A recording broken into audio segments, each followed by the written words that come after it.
Recent news stories have brought to light the effects chemical pollution can have on bodies of water. But this problem is not a new one for residents of Toms River, New Jersey. 40 years ago, it became a cancer hotspot. Science journalist Daniel Fagan decided the best way to explain the science behind this pollution was by telling a story with real characters people can relate to. So what I try to do as a science journalist is to try to blend that world of narrative with the evidence-based, the empirical world of science, and merge those things together into a powerful story that isn't just a fantasy story, but a story of reality. Fagan was recently at Flagler College discussing his book, Toms River. He says that he used a storyline to make the information in the book more interesting. Science usually does it in the form of dry facts. So a science narrative merges those dry facts into the power of a story, and it's an all-true story. So that's what I tried to do in Toms River. He is proud of the reaction this book has gotten from people who say they aren't usually interested in science. I've heard from thousands of people at this point is that, gee, I never thought that I could actually enjoy a book about science, about a scientific process. And enjoy is a hard word to use for a book that's about children who got cancer, because there's nothing more sad, more horrible than what this community went through. How many barrels did they do? Fagan is not the only one who thinks storytelling helps audiences understand educational material better. Susan Parker, executive director of the St. Augustine Historical Society, says stories help make history more relatable as well.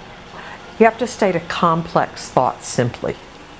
So the statement of it has to be simple as possible if you're listening, I think, although the thought or the idea can be complex itself. Parker says she had to speak to a fourth grade group about when the Spanish settled in St. Augustine, and she wanted to come up with a clever way to help 9- and 10-year-olds picture just how long ago that really was. By the time that they were establishing Plymouth and Jamestown, the children that stepped ashore with Menendez already had their own grandchildren. She says she wanted to relate the historical facts from hundreds of years ago to something people in 2016 would know now. And I thought, well, they do understand their grandparents being really old. They think, so I thought, so I'll equate that, gee, their grandparents were little, which is almost unimaginable to them. Parker says this has affected how she writes and talks to the general public. People don't absorb dates very well when they listen to them, so I think if you say it was 2 generations, or that they had their own grandchildren by then, people, even adults, it sticks with them better. Michelle Wiles, the director of educational curriculum at Tag Children's Museum of St. Augustine, says the reason why storytelling helps people understand complex ideas is because it is an ancient art form. Storytelling has gone on as long as there have been cultures, and even cultures that weren't literate had storytelling, and that's how they passed along what they knew, and they passed along their values. And we continue to tell stories to pass along ideas and values and to learn in social contexts. Wiles says interactive storytelling is more important than just delivering dry facts, because note-taking and memorization are not enough to fully absorb what is being taught. When you use that model, you become the deliverer of information, sort of that fount of knowledge, and the people who you're working with become just recipients, and they're not actively engaged in that learning process. Wiles says she uses stories to connect with all audiences when she is teaching.